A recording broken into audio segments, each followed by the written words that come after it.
Hey there, you, me, and DC fans, and welcome if you're new. I am the Stepson of Krypton, coming to you today with Absolute Green Lantern issue number 6. Now, I will say, of all of the Absolute series thus far, Green Lantern I feel like has been kind of the slowest to get us kind of caught up to speed on what's going on. However, that is all going to change with this issue. So, don't want to waste any time. Let's just go ahead and get right on into it.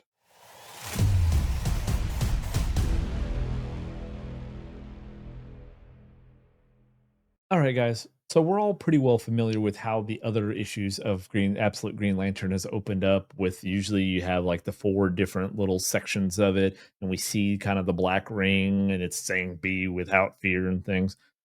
This one opens up a little different than previous issues. We see this black spheres, well, technically a circle, it's 2D, but and we see this voice saying, "How far out is this world that's coming?" And then Agent Chase. We see Agent Chase, and she's sitting there in this waiting area. When we hear Agent Double, don't know how they came up with that name. We'll see her, and even she says she's kind of like rubbing her eyes. She had fallen asleep, apparently waiting. She says, "How far out is this world that is coming?" Agent Chase does not seem to be in the best mood. She's been pulled off of the zones like California and Nevada, and for a moment, you almost think we're kind of in a different issue because again, this has not been like previous issues. But then they mention Evergreen. You're like, oh nope, we're in the Green Lantern. Good old Agent Double there, Johnny and Cameron, Agent Chase, are going back and forth with this kind of unpleasant conversation. Cameron seemingly wanting to see some kind of action, even though she knows why she can't be assigned to Evergreen. We don't, but she does. Cameron makes an offhanded comment that about Hector Hammond and buying off good old Johnny there. And then the next thing you know, we see she's placed on administrative leave. My ass. My entire ass. Now, page 5 starts to look similar to what we've seen in past Green Lantern issues here, except we see all of this is Oa, which we see four colors. We see black, we see red, we see green, and we see gold. And we hear this voice say, they're going to translate the concept as best they can. So we see close to what we saw at the end of issue 5. We see a gold colored John Stewart, but now we also see a red colored Guy Gardner. And John tells them that Avon Sur is the judge of worlds and that this testing ground had been chosen. Evergreen was a testing ground. And then the on the ground evaluation begins. That's the first stage. Second stage is the transport into the Green Lantern and into the presence of Oa. So for the next several pages, we're going to see it broken up into the four pages, the four sections, the four colors. Hal is black. He is the black hand, so he is the Quard. He is the darker one. Guy is the red, which is normally in normal universe is rage.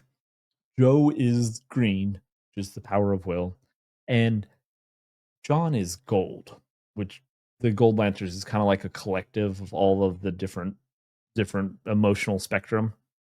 He's trying to get the others to understand. And we hear the common phrase, and we all without fear. Again, same layout as before. Hal and Joe seem to be kind of lost, while Guy and John they speak closer to kind of how Abin Sur was sounded. Guy explains that there are four levels of light. You have Quard, which is the lowest, which is Hal, is Black Hand. You have Rao is next, which is Guy, red, which I think is kind of interesting because you think Rao, in the Superman series, that's their god. Um, we see when we have Sir, which is currently Joe, which is the green. You have Abin Sir and Aura, AUR. Don't know how to pronounce. Don't hit me on that. I'm always going to say it wrong. At the highest, which is John in the gold. And Abin Sur came looking for individuals to help fight what is coming. Now, remember at the end of issue 5, I had said there was some kind of a couple people I had seen commenting on it, had not on our channel, on other forums, had commented saying they thought he was going to be the Yellow Lantern. No, he is actually gold. So Hal's struggling to understand why this was done to him. Why did he get Black Hand? And Guy tells him every flame can be commanded. And I kind of like how they refer to their colors as flames instead of light. But the control of the flame without understanding is Tomar or an anomaly, which technically is what we've been up to this point, right? We've been an anomaly because we haven't had understanding of really what's going on here. And similar to what Abin Sur had told Joe when she took his powers, Joe is upset that neither Guy or John seem to really be caring about what's going on with Hal, right? Like they're wanting him to have understanding, and he's panicked and he wants this out of him. Giggity. And John tells her he doesn't know why Abin Sur did what he did. He has only learned what is coming for them. Again, our AUR, our however you want to say it, is the highest level of light, Quard being the lowest. However, there are those that see Oa as incorrect. They see the opposite, where Quard is the highest. The Abin Quard are the Weaponeers, the Black Stars, and the world is coming for them. For quick reference, though, in the normal universe, the yellow power ring of fear was made by the Weaponeers of Quard. However, it was made by the Weaponeers in the antimatter universe with where the anti-monitors at. So, how far out is the Black Stars world? How far out is Mogo? Now, for anyone not familiar with Mogo, Mogo is in the normal universe. He's a living planet, and he's technically a member of the Green Lantern Corps, and he has played significant, or it. I don't know if it's a he or she, but he has played significant role in like Blackest Night. He kind of helped keep the Black Lanterns off of Oa by increasing the gravitational pull and pulling them off the planet. So Joe then kind of speaks out, saying she is the anomaly. She has Abin Sur's power, but none of his knowledge, does not have understanding. However, because she doesn't know the rules, does she have to stick to them? Abin Sur was the one that put the Black Hand into Hal, so maybe Joe can get it out. They join hands, and it seems to be working. We see the black goo leaving Hal's body, and afterward, Joe is ready to get Hal out of there.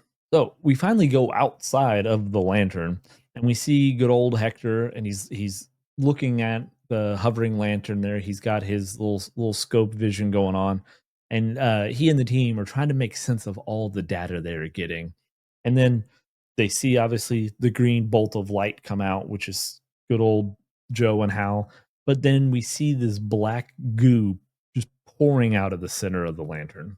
Hector's team is taking off running as they're being showered by the black goo come pouring down on them. But Hector demands that the scan team stay in place so they can collect all of this data. He calls in air support to follow Joe and Hal, who seem to be heading straight towards Coast City, but they lose track of them as they are just moving way too fast. And Hector tells them start in Coast City looking for them. And when they all kind of look back, the Green Lantern is gone. All that's left on the ground is the black goo. Hector at first is pissed. He's asking them what happened, and they tell him it blinked out. However, you know, looking things, trying to always look at the positive. I don't know if you want to say that about Hector, but looking at the positive, he kind of looks at it as a win. He cleaned up the Green Lantern situation. Then Hector asks his assistant if he still has the thing in Washington tomorrow with Veronica Cale.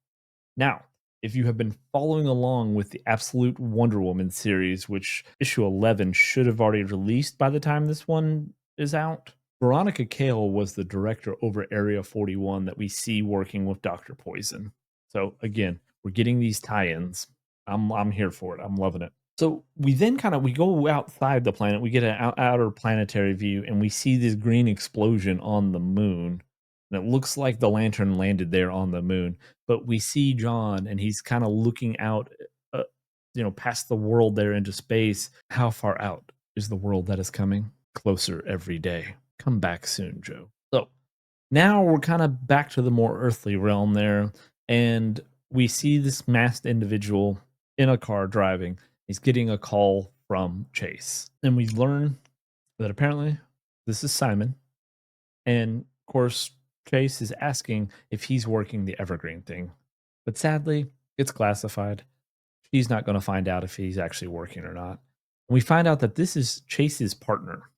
The funny thing, though, Simon's wearing a green mask, and it makes me kind of think of Simon Baz, who is, has been a Green Lantern before as well. And she asked him if he's been paired up with Pemberton, which again, if I'm thinking me, I'm thinking of Sylvester Pemberton, who was the Star Spangled Kid. They kind of go back and forth, and we also realize Chase is the former spouse of good old Joe, and she wonders just how many times Joe can screw up her life. And no sooner than that said, there's a knock at the door. Guess who? Joe and Hal. To be continued. All right. And that is where the issue ends, guys. Like I said, we got a lot more information, I feel like, in this issue than we have in previous ones. We're getting some more understanding. We are becoming less and less anomalies ourselves because we're kind of understanding. I do think it's interesting how they're kind of playing off of what's going on with the Black Stars and Black Hand, and we've got the Gold Lantern already in there. So I don't know. I'm loving it. I'm loving where they're going with it. I'm excited to see what happens as we kind of get further and further on into these issues, guys.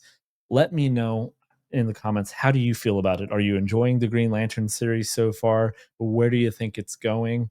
And if you're maybe not much, what is your favorite in the absolute universe thus far? And if you have made it with me this far, you might as well go ahead and give the video a like.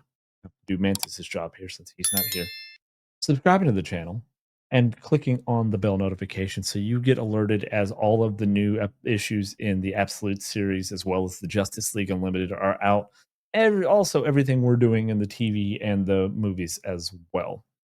And guys, as we've been trying to keep all of these on the comic books issues as short as is humanly possible, that is going to wrap it for us on this episode of You, Me, and DC. Until next time, guys, I'll see you then.